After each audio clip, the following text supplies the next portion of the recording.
Joining me on the line as he does every Friday on the show, ladies and gentlemen, his name is Mike Reyes. He's from Cinemablend.com. He's got a podcast that we may or may not be able to talk about, but hey, he's a pretty good person from the East Coast. What's going on, Mike? Oh, not much, B-sox. How are you? I'm doing wonderful, and sorry to put you in a tough spot. Do not put me in any tough spots. That's what she said. Wow. Oh, show just got canceled. Good night, everybody. Hey, cool. I don't have to edit. All right. Hey, what are we looking at this week for movies? What's coming out? What's the best one?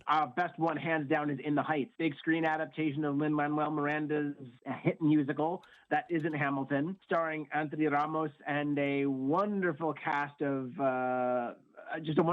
actors. It is a musical about small dreams in the big city because it's all set in Washington Heights.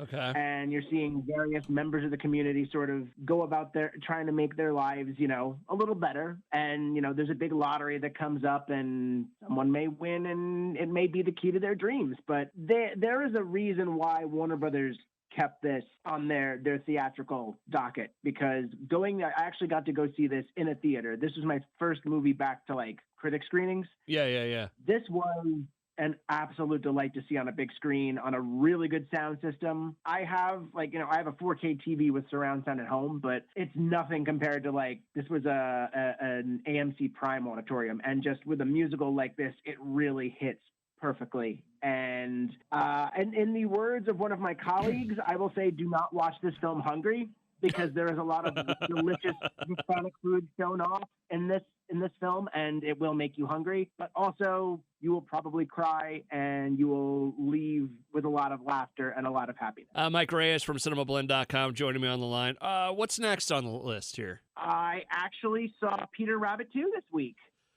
Which is actually, I was really surprised with how much I enjoyed Peter Rabbit, and I was really surprised how much I enjoyed the sequel. Really? Yeah. I'm kind of shocked by that. I'm kind of shocked too, but the thing is, sometimes the trailers you just watch a trailer for a movie and you're thinking, I'm going to get X. Yeah. But sometimes you get Y. And it is very interesting how both Peter Rabbit movies, but especially this latest one, sort of walks on this thin line between snarky meta humor and really heartfelt messages. Okay.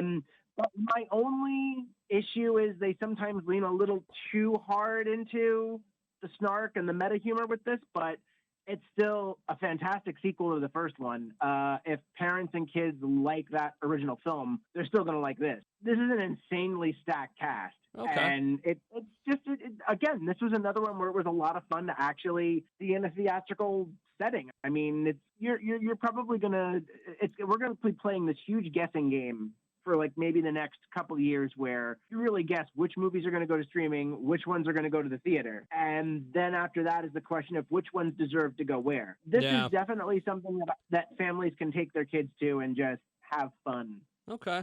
We were actually talking about the other day, my boss and I, where he was talking about some movie he wanted to see, and he goes, you know what, though? He goes, that's on HBO Max. I go, yeah. And he goes, I could just watch that at home. And it was a brand, and I know we've had conversations about that before too, but I do think you say it now, and you know what? The more you think about it, that's the way the world's going to be, man. Well, yeah, it's just a question of what's the more worthwhile experience for the people that put the money up to make and market the movie. I mean, you release a movie to streaming, it's probably, I'm just speaking off the top of my own head, it's probably a smaller spend for marketing. You can turn it all around in a week or a couple of weeks before a movie comes out, because you see Netflix dropping trailers for movies that are coming out the next month. Yeah. And it's so much easier to set everything up that way. Interesting. Mike Reyes from Cinemablend.com joining me to talk about movies. So Peter Rabbit 2, The Electric Boogaloo is pretty good. What's next on the list? It's actually Peter Rabbit 2, The Runaway. Good sir. I will have you know. But, Electric Boogaloo. Every sequel is Electric Boogaloo. No, every sequel is The Quickening. Get it right. Exactly. What's next?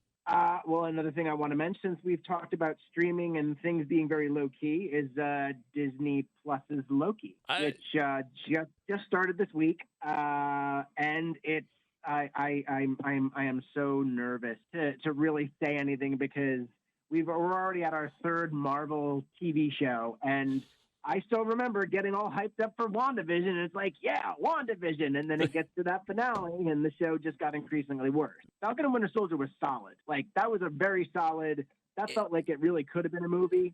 But I did like the series that came out of it. I thought Falcon Winter Soldier, it was good, but I didn't think it was great. Well, I'm really digging what Loki is putting out there so far, because sort of a quick summary for those who haven't watched yet. Basically, the moment in Endgame where 2012 Loki gets the Tesseract and just disappears himself out of the scene, that creates a new tangent timeline. Yep. And Loki is now being recruited to sort of clean up the mess that's been left by some certain events. And Tom Hiddleston, naturally, just going back to like evil Loki without his experiences from those other films, he's just, it fits for him. He's obviously a gem. But Owen Wilson is really good. Again, Owen Wilson's fantastic in this, and I love the fact that one of my colleagues pointed this out in his interview with Owen Wilson. The two of them did Midnight in Paris together, another big time travel movie. Yeah. Or another big time travel project. And it's just kind of cool seeing their energies sort of mixed together again. Like, they're really cool. And I swear, if this season ends without at least one moment where Tom Hiddleston gets to break out his Owen Wilson impression, I'm going to be very upset, because if you ever looked it up, he does a killer Owen Wilson impression. Mike Reyes from Cinemablend.com on the line with me. No, we watched Loki the other night. Excuse me. We really enjoyed it. And going back to it, like I really liked WandaVision because there was so much talk about it. You know, it turned out to not be anything, but that's exactly the problem. It was like all the fan theory, and then you had Falcon Winter Soldier, which I'm not saying I didn't like it. I just didn't.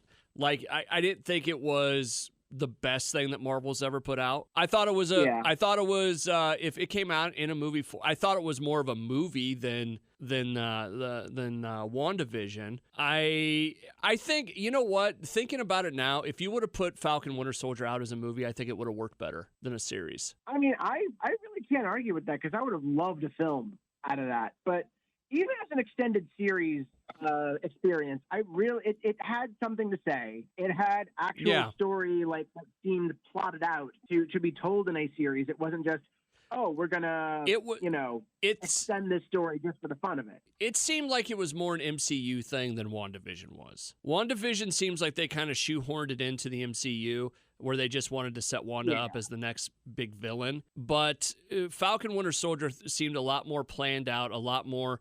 It seemed like it was a great follow-up to Winter Soldier, just in general. Like, I can give you that. It seemed like it fit more in there. And then this, we were kind of talking about it off the line, Loki. This seems like they're going down the rabbit hole of Doctor Who. And while I thought the first episode was really good, I could see where if this thing could go off the rails really quick and be bad. That's anything, really. Yeah, but but if you really want to. That's anything. Yeah, but I mean, let's face it. It would have taken a lot for Falcon and Winter Soldier to be bad, like really bad, right? I think that would have been just as easy to screw up. See, I don't. I think that one's a lot easier thing. When you start getting into the multiple timelines, multiple things, you've got the fan theory part of it in there still. I think it's more likely to disappoint because of that, because everybody's going to build it up and have all these fan theories about it. It's going to be the same thing as WandaVision. We're going to get to the end and be like, that's it? I mean, we'll see. There's rumors of Loki actually having a second season, so I hope it does. I'm really excited to see where that goes. I hope it's great. I really do. I'm not saying that I hope it's bad. Like, I didn't go into any of the other shows and go, you know what? I hope this is bad. You know? I hope that this movie is a flaming pile and I will be vindicated. But, you know, I just think I know what's right. I just think they're all three much, much different series. I thought WandaVision had more potential than a Falcon and Winter Soldier because it was a very straightforward story. It could have been a movie. I don't think you put WandaVision into. I think it worked better as the episodes. And I don't know what Loki's going to be like. I don't know if you'll get to the end and be like, man, if that would have been a movie, that would have been, a lot of fun. Or if it's going to be like, you know what, it really worked well. But see, I think that's where the Doctor Who approach kind of benefits them, because Doctor Who has always been sort of an episodic adventure that deals with messing with time and events. And if they really, I mean, they've already opened the gate for that. But if they really follow through with it, I think that's going to be a hell of a time. Yeah. The other thing about the Doctor Who thing that scares me, you've seen how many seasons of Doctor Who have been really bad because the writing's been bad. Yeah. Where you have really great doctors and really, for lack of a better word, storytellers. Yeah. Capaldi never did get his fair shake. Exactly. That's kind of what I'm thinking. It's like Tom Hiddleston and Owen Wilson are awesome. Is the writing going to stand up to them over time with this? That's my question. I honestly really hope so, because they're two great talents, and to waste them is pretty much a war crime. Yeah. So, like I said, I'm kind of nervous to even say anything about my enjoyment, but I really do have to say I'm having a lot of fun with this so far, and I just hope it keeps up. I do too. And one other point, I said this to my wife when we watched it. I go, Owen Wilson's better looking the older he gets, right? Owen Wilson is definitely becoming a silver fox. I will say that. Like, he was never not handsome, but I think that smaller haircut, that shorter haircut, really fits him better than the long, shaggy, wow hair. Yeah. I really liked him in this last night. I really did. I thought he was great. He was almost my favorite part of it. I mean, Loki was, Tom Hiddleston was great, don't get me wrong. But Owen Wilson, it's like, he was just as good in that. And he also gets to play like this authoritative type that you really don't see Owen Wilson playing. Yeah, and that's another thing that I just think works in his favor. Huh. Anyways. Just standing there belittling Tom Hiddleston, talky.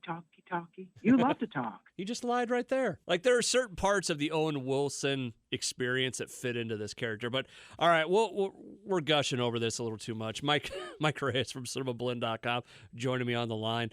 Did I surprise you with any of my takes there? No, not really. And I really enjoyed your takes. I mean, that's ultimately one of the other things that's great about Marvel series, whether you like them or not, or even just Marvel and any sort of piece of fandom.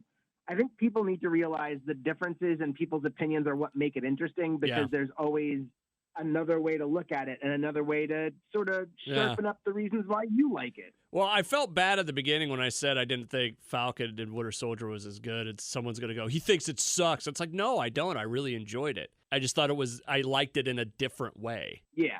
So anyways, Mike, as we wrap up today, a couple quick hits. We got some Jurassic Park stuff. We got we got a new Free Guy trailer. We got, what was the other thing? Oh, the Father's Day with Ryan Reynolds. The vasectomy was pretty funny this week. What do you want to talk about here? I'll put the Jurassic stuff out there quickly so that way we can go to all the Ryan Reynolds stuff. But Jurassic World Dominion has shown off footage to critics. Universal has shown off footage for Jurassic World Dominion because when Fast 5 opens at the end of the month, Fast 9, sorry. Wow. Time travel back to 20, right there. When Fast 9 opens later this month in IMAX, you're going to get an extended preview of Jurassic World Dominion. And they've detailed what's in the footage, and the stuff that I've heard in like the official stuff that's out in the world is exciting. Like dinosaurs we've never seen on film before coming to life. Dinosaurs you've never seen in a Jurassic World movie before are coming to life. Okay. And some... All right, we'll just skip to the Ryan Reynolds. No. It's Killjoy. You're being a Killjoy. And you're going to have a lot of fun with that buzzard, my friend. You're talking about Jurassic World. There's like dinosaurs we've never seen. I'm like, well, that's been the last two. And then you said something else. I'm like, this sounds exactly like the other movies. No, talk to me more about Marvel. It's like, how different can we get with the Jurassic World movies? We can get very different if you take into account the fact that the last movie released a whole bunch of dinosaurs in the fucking continental United States, and there's a lot of chaos going on, and now you've got a dinosaur being chased by the cops. But whatever, I'm moving on to the Ryan Reynolds stuff, you bitter. I like that you just took out. I love you. I just love how you took a whole week's worth of frustration out on me about 30 seconds there. You know that I love you. I know, but it's so funny. And you know, what was even network kid. What was even worse about it? I was sort of interested in the Jurassic World stuff, and then it just was like, oh well, you know what? I can get a reaction out of him now. Stop playing me like a fiddle. You know it, Mike Reyes. Mike Reyes. That's very fitting for a Loki week. Oh, Mike Reyes from Cinemablend.com joins me every Friday on the show to talk about movies. I'm sure Jurassic World will be just something completely different.